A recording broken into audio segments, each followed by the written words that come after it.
नमस्कार दोस्तों, मेरे चैनल पे आपका स्वागत है। आज मैं आपको ई स्टैम्प कैसे जनरेट करते हैं इसका कंप्लीट प्रोसेस बताऊंगा। और ये स्टैम्प आपका और कोई भी आपकी रजिस्ट्री या किसी भी बैंक में आपने इस स्टैम्प को सबमिट कराना है और जो भी बैंक रिक्वायरमेंट है उसके रिगार्डिंग आपने स्टैम्प जनरेट करना है। अगर 100 का करना है या 500 या 1000 या 2000 का, जो भी आपने जनरेट करना है वो आपने इसी के बारे में आज आपको मैं बताऊंगा। और अगर आपने सेल डीड या गिफ्ट डीड या किसी भी डीड में आपने स्टैम्प जनरेट करना है वो आप इसका प्रोसेस सेम ही रहेगा। आज मैं इसी के बारे में आपको बता रहा हूँ। सबसे पहले आपने कोई भी ब्राउज़र ओपन कर लेना है और ब्राउज़र में उसके बाद जैसे ही आप egrass.nic और जैसे ही आप egrass साइट ओपन होगी उसमें आपसे पूछेगा आपकी यूज़र आईडी और पासवर्ड। अगर आपने अपना यूज़र आईडी पासवर्ड क्रिएट किया हुआ है तो आपने अपना यूज़र आईडी पासवर्ड डाल लेना है। अगर आपने यूज़र आईडी पासवर्ड नहीं क्रिएट किया हुआ तो आप इसको दूसरे तरीके से भी निकाल सकते हैं। आज मैं इसी ऊपर आपको वीडियो बता रहा हूं। और मैं इस स्टैम्प को guest user ID without user ID के बनाऊंगा। आपने सबसे पहले अपना यूज़र नेम में भी गेस्ट टाइप करना है और पासवर्ड में भी गेस्ट टाइप कर देना है। जो भी कैप्चा है इसमें एंटर कर देना है और उसके बाद इसको लॉगिन कर देना है।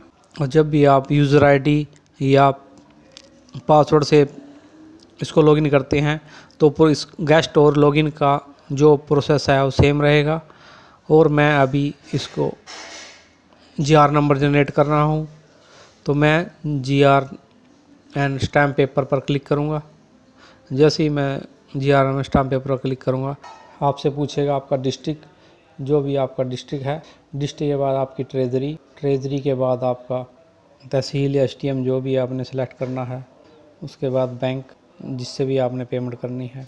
उसके बाद मेल आईडी के बाद आपका मोबाइल नंबर के बाद क्वेश्चन, जो भी आपने अपने सिक्योरिटी क्वेश्चन डालना है वो डाल देना है। उसके बाद आपने इसकी अगर आपका सेल डीड का स्टाम्प है तो आपने सेल ऑफ ईमेल पर 40 पर क्लिक कर देना है। अगर आपने किसी बैंक या अदर्स किसी में भी आपने स्टाम्प देना है तो आपने नॉन जुडिशियल क्लिक कर देना है। और जो भी पर्सन इसको परचेज़ कर रहा है उसका नाम, जिसका भी आप जो भी परचेज़ कर रहा है उसका बायर नेम और उनका एड्रेस के बाद जितने भी अमाउंट का ये स्टाम्प जनरेट है उसको यहाँ पे अमाउंट टाइप कर देनी है।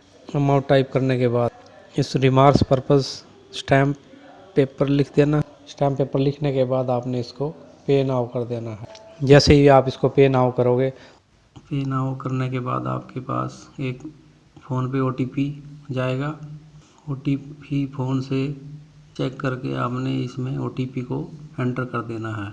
जैसे ही आप इसको एंटर करेंगे आप एक नया पेज ओपन होगा और उसमें आपने कंटिन्यू कर देना है।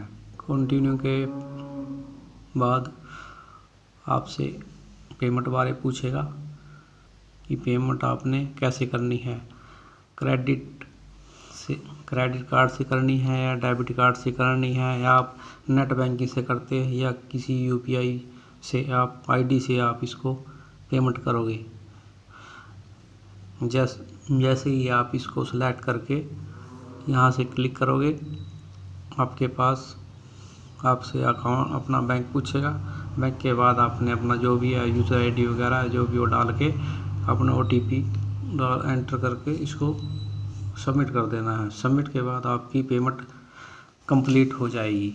स्टैम्प की पेमेंट कंप्लीट होने के बाद आप होम पर क्लिक करोगे। होम पर क्लिक करने के बाद आपको दोबारा egrass हरियाणा साइट पे जाना होगा। उसके बाद आपको दोबारा वही सेम प्रोसेस करना होगा। अपना यूज़र आईडी और पासवर्ड एंटर करना होगा और एंटर पासवर्ड करने के बाद आपने इसमें कैप्चा डाल के इसको लॉगिन करना है। लॉगिन के बाद आपको दोबारा एक नई फाइल ओपन होगी दोबारा। इसमें आपने स्टैम्प पेपर पर जाकर प्रीपेड स्टैम्प पेपर पर जाकर क्लिक कर देना है। जैसे ही आप प्रीपेड स्टैम्प पेपर पर क्लिक करोगे आपके सामने एक नया पेज ओपन होगा। उसमें आपने डॉक्यूमेंट टाइप करना है, जैसे नोटिस स्टाम्प, उसके बाद GR नंबर जो आपने जनरेट किया पेमेंट काट के, इसमें आपने OTP डालना है। OTP के बाद इसको वेरीफाई कर देना है। उसके बाद आपके सामने एक नया पेज ओपन होगा। इसमें पूछेगा आपसे कि सेलर पार्टी फर्स्ट पार्टी का नाम और बायर सेकंड पार्टी का नाम डालना है। सबसे पहले आपने फर्स्ट नेम, जो मिडिल नेम है उसका मिडिल नेम डालना है। Last name, father name, mother name, mobile number, email ID, house number, ward number, landmark जो भी है, सिटी, शहर, पिन कोड, डिस्ट्रिक्ट और स्टेट एंटर कर देना है। उसके बाद आपने सेकंड पार्टी की डिटेल पर जाना है।